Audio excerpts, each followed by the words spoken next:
Good evening. You're watching Verdict 2016 with me, Shant Russell. This is the show where we analyze what's been going on as far as campaigning and, of course, the first phase of polling today in the polls this time around in Assam and West Bengal. So first, let's take a look at the headlines of Verdict 2016. First phase of polling ends in Assam. Voting held in 65 of the state's 126 constituencies. Chief Minister Tarun Gogoi and BJP's Chief Minister candidate Sarbananda Sonowal among the 539 candidates in the fray.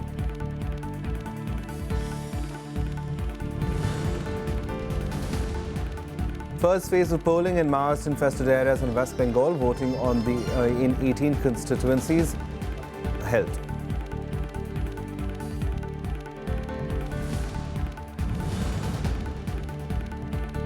DMK and the Congress work out seat-sharing formula in Tamil Nadu. Congress to contest in 41 seats after seat-sharing pact. Allies confident of driving the AIA-DMK out from the seat of power.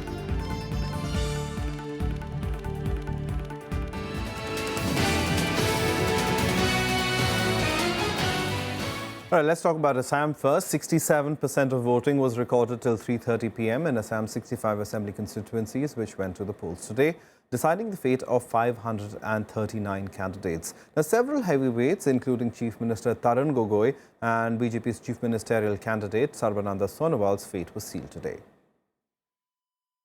The first of the two-phase Assam Assembly election began at 7 a.m. on Monday amid tight security, with 65 of the state's total 126 constituencies going to the polls. An electorate of over 95 lakh, including 46 lakh women, were eligible to exercise their franchise in 12,190 polling booths to decide the fate of 539 candidates.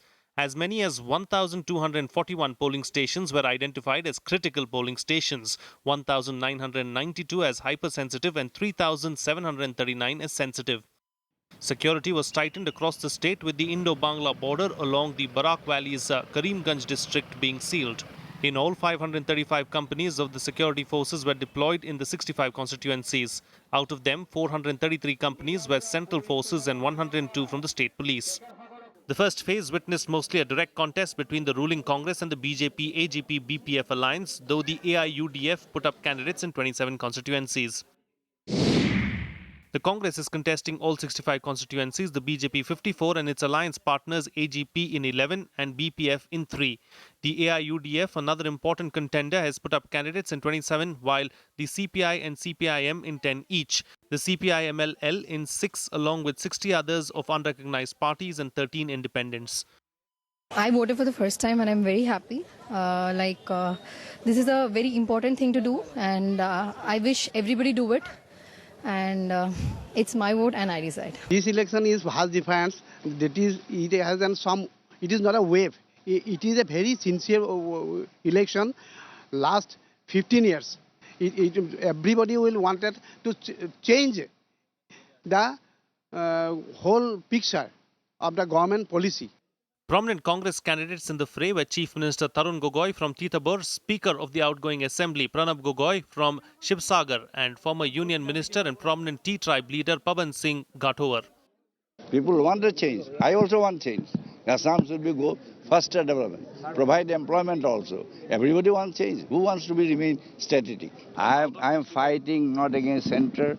I want to cooperate with the center, but Modi's injustice. So long he will go on denying. So long he will go do injustice. I will fight against injustice, not against central. The BJP star candidates in the first phase include Union Minister and party's Chief Ministerial candidate Sarbananda Sonowal from Majoli and Jorhat Lok Sabha MP Kamakya Prasad Tasa from Tithabur.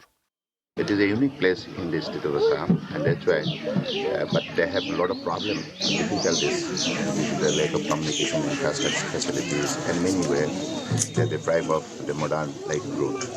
So in the near future, we'll have to take all possible measures to make Majuli route develop and also visible in the map of the world. While the Congress looks forward to retaining power for the fourth successive term, the BJP has called for a parivartan to usher in development. Bureau Report, Rajya Sabha Television.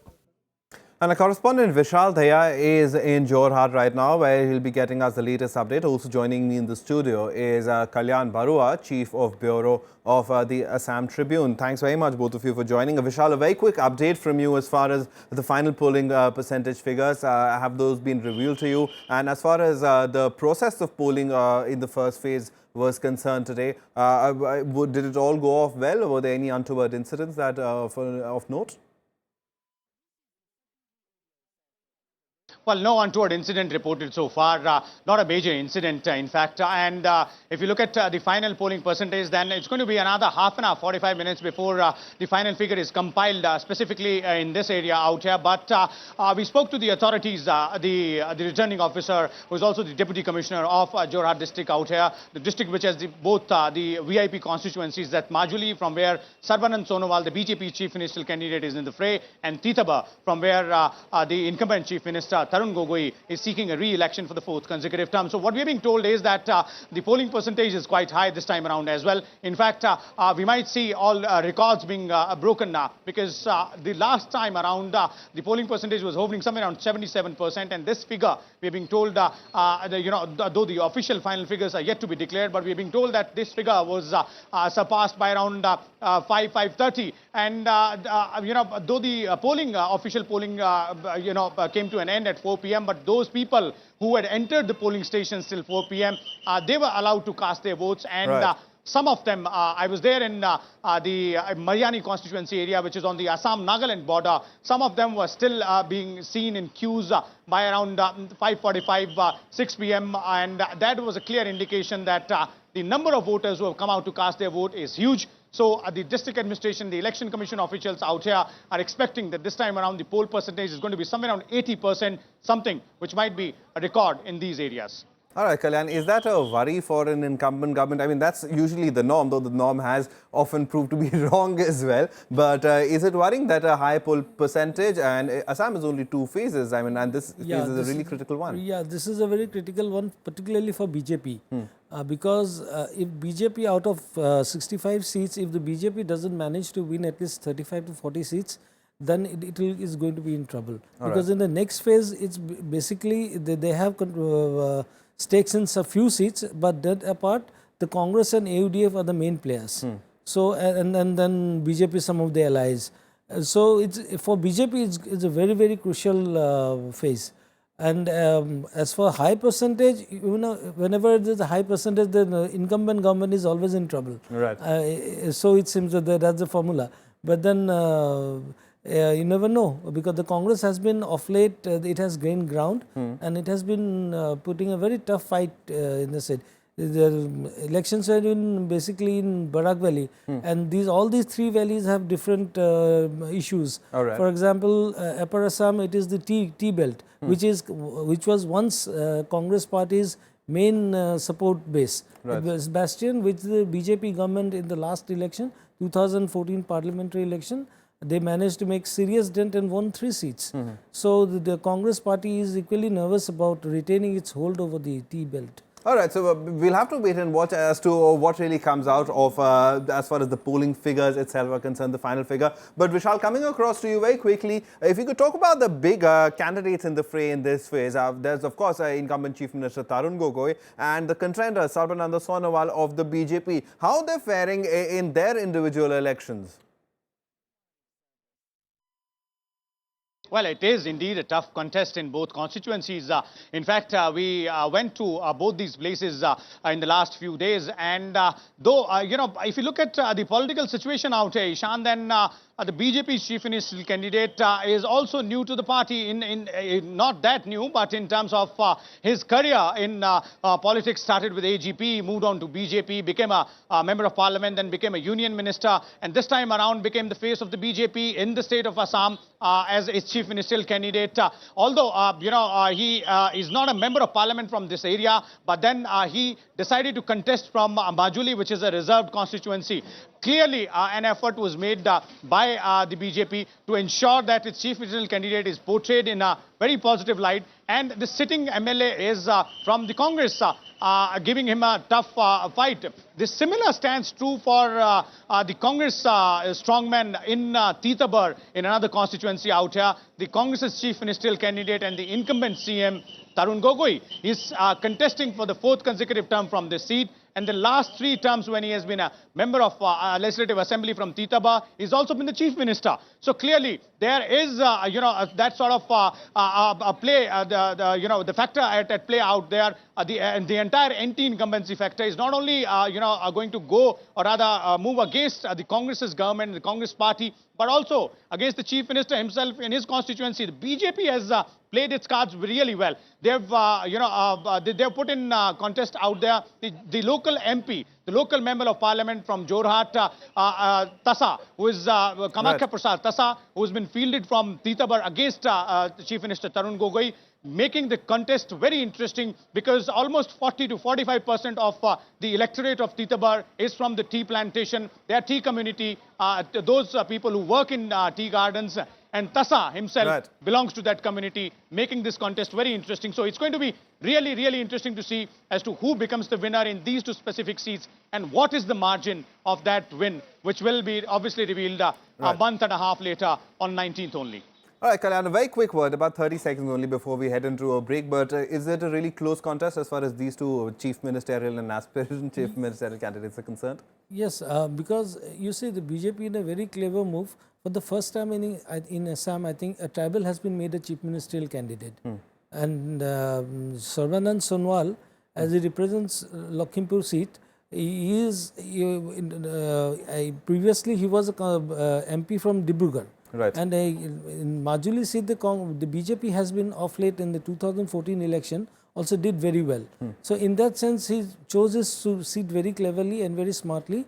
As far as Tarun Gogoi is concerned, Tarun Gogoi is an old hand in that constituency and he is the chief minister. So naturally, he will have some edge. But Kamakya Prasad Tasa also, as he mentioned, your reporter mentioned, he is from the tea community, is likely to give him a very tough fight. That is for sure. All right, so we'll have to wait and watch till the result, I guess, as to who holds the sway over here. But thank you, Kalyan, do stay on with us because I'd want a quick word from you as far as West Bengal is concerned. And Vishal, thanks very much for that update from Jorhat as well. Now, it's time for a very quick break. On the other side, we'll shift focus to West Bengal, where the first phase of polling was held. Stay tuned, we'll be right back.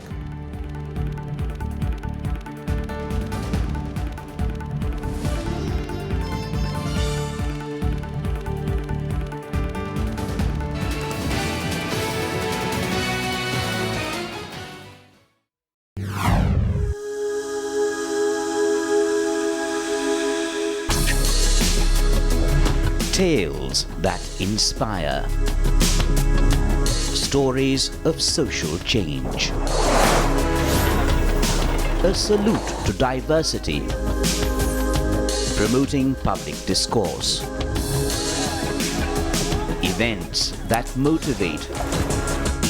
Inspiring the innovative spirit. Watch Rajya Sabha television documentaries on Rajya Sabha television.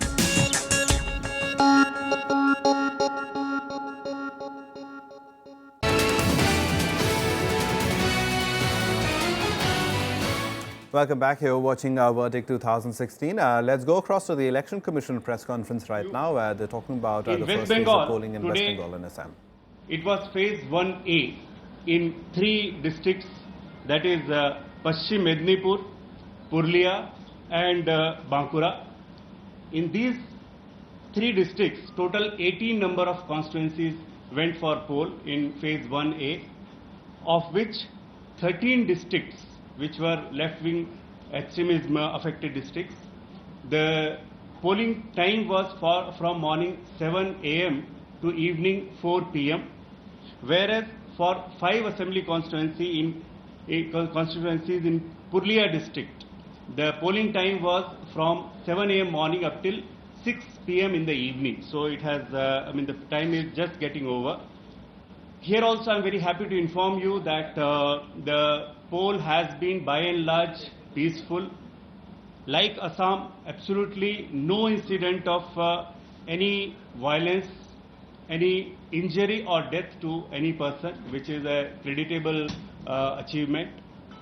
To me, joining is Mr. R.K. Srivastav. He is the Principal Secretary and he is looking after West Bengal, and Mr. Anand Butoria, he is looking after Assam. So I was talking about the West Bengal, and from the morning itself in both Assam and West Bengal, the polling was very brisk. There was a very great enthusiasm seen in the voters' mind, and that is a All right, so all indications right now are that we are headed for record polling in both Assam and also in West Bengal, where the first phase of polling was held, which the Deputy Election Commissioner was just talking about. In fact, the 18 constituencies were in West Bengal were spread across 3 western districts of West Midnapur, Bankura and Purulia, and they went to the polls amid tight security. The fate of 133 candidates was sealed a short while ago.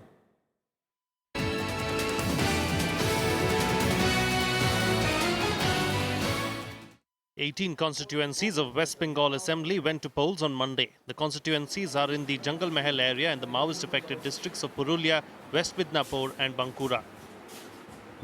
Polling booths opened amid tight security at 7 a.m. in the 18 constituencies, 9 in Purulia district, 3 in Bankura and 6 in West Midnapur. A multi-layered security ring was put in place around the constituencies to ensure free and fair polling. Vote जरूरी है हमारे लिए, देश के लिए। जो अच्छा काम करेगा, जो अच्छा ही करेगा, उसके लिए वोट जरूरी है। हाँ, दिया इधर वोट दिया, किंतु हमको तो कोई सुविधा नहीं मिलता है। हाँ, सरकार से सुविधा चाहिए हम लोग को। An electorate of 41 lakh were eligible to exercise their franchise in 4,945 polling booths to decide the fate of 133 candidates in 18 constituencies. 172 companies of the Central Paramilitary Forces were pressed into action to ensure smooth polling. Voting began at 7 a.m. in all the 18 constituencies and came to an end at 4 p.m. in West Midnapur and Bankura and went out at 6 p.m. in Purulia. Among major candidates in the fray are State Minister Sukumar Hansa of the Trinamool Congress from Jhargram and CPIM's Pulin Bihari Bhaske contesting from Gopi Ballavpur. In our electoral system, the vote is an important thing. So we have to give vote so that we can choose the candidate who will go to the Vidhan Sabha and they will represent us. There will be 6 more days of polling for the 294 assembly seats in the state. The last day of polling is on May 5th. Counting of votes will take place on the 19th of May. Bureau Report, Rajya Sabha Television. And our correspondent Pranav Goswami is in Purulia right now, from where he joins us live. Pranav, what's the update as far as the polling process was concerned and the big issues and the main candidates in the fray?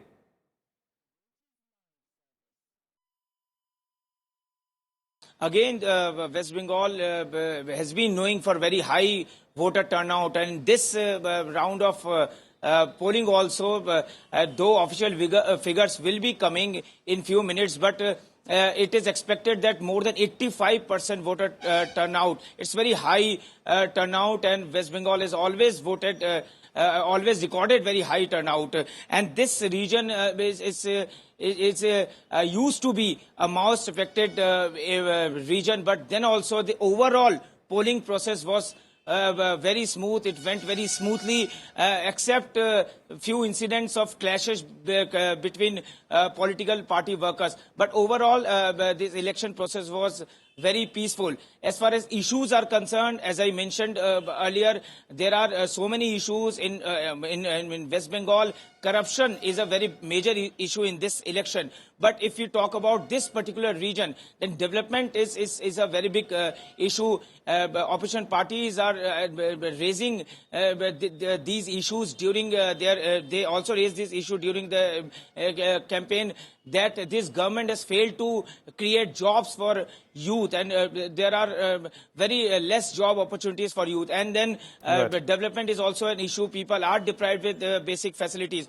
But TMC government is very confident. TMC government is very optimistic that they'll repeat its performance when they came to power in 2011, when they won 9 seats out of 18 seats, and they had an alliance with Congress. But this time equation is different. This time left is contesting election together. Left and Congress, they are contesting election together. So this is very interesting, going to be very interesting whether TMC repeats its performance or left and Congress alliance actually does well. As far as BJP is concerned, BJP is also trying very hard, but in this region that used to be left dominated earlier, but now it's TMC. TMC is dominating in this. Right. Yes, indeed, a critical phase, and this really could set the tone. Thanks very much, Pranav. We're running short of time, so sorry to interrupt you over there. I also want to get in a quick word from Kalyan Barua. He's the Chief Bureau of the Assam Tribune with us. Thank you very much for being here, Kalyan. As far as West Bengal is concerned now, this one phase could really set the tone for the next few phases. And given the polls spread out over a long time, I mean, this could be the main, it could be the problematic phase for both parties. What the issues, as far as issues are concerned, issues were the same issues that were there the last time and when Mamata Banerjee came to power. The issues she fought for. But then this time the issue of corruption has emerged, like the Sharda scam, like the recent expose done by a television channel. Right. So these issues are it's to be seen how the public take it. But despite the fact that the Congress and left have come together, it is very surprising that at least 13 of the left MLAs have left the party and joined Trinamool, which means that the Trinamool's strength has not diminished. People still rely, but then it is to be seen that the underdevelopment, unemployment, misrule and the political violence, these are some of the major issues which are going to, the people of West Bengal are going to face.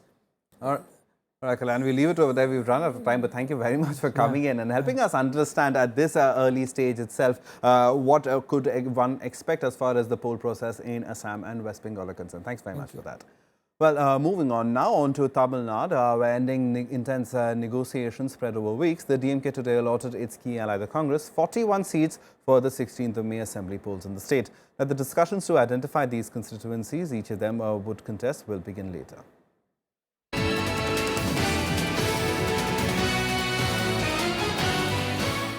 The Congress party will contest 41 seats in the Tamil Nadu assembly polls as part of the seat-sharing agreement with the DMK. The deal was struck after days of negotiations between DMK chief M. Karunanidhi and senior Congress leader Ghulam Nabi Azad in Chennai on Monday. I'm sure that under the leadership of, at the national level, Mrs. Sonia Gandhi, and at the state level, under the leadership of our DMK leader Karunanidhi ji, will be able to form the government. And I have seen that for the last few decades, it is never before, is never that the AIDMK has been in power for 2 consecutive times. எத்தனை தொகுதிகளில் காங்கிரஸ் கட்சி போட்டியிடுவதென முடிவு செய்யப்பட்டு 41 தொகுதிகளில் போட்டியிடுவதற்கான முடிவு செய்யப்பட்டு அதற்கான ஒப்பந்தம் இன்றைக்கு கையெழுத்தாகி இருக்கிறது. Both the parties have haggled over seats for some time now, with the Congress asking for 63 seats, but DMK only willing to offer about 25 to 30 seats. The Congress wasn't in the position to bargain for more seats as the faction led by former Union Minister G.K. Vasan left the party to form the TMC. The agreement comes against the background of intense bilateral discussions between the DMK and the Congress. Also, TNCC held a series of discussions with its state and central leadership. Recently, TNCC chief EVKS Elangovan held talks with party Vice President Rahul Gandhi as well over the issue. It was decided by the Tamil Nadu Congress to push for at least 45 seats and in a worst case scenario climb down a few seats and conclude the deal, and it has worked out as was expected. The major share number will go to DMK, but there are other allies also. The DMK has already tied up with number of other political parties.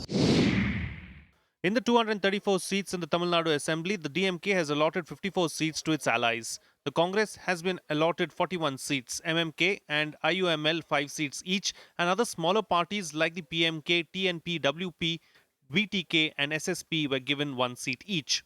These parties will contest under the DMK's Rising Sun symbol. Tamil Nadu will go to polls on the 16th of May in a single-phase election, and counting of votes will take place on the 19th of May. Bureau Report, Rajya Sabha Television. Time for a roundup now of all the other election-related news and our special Polpuri.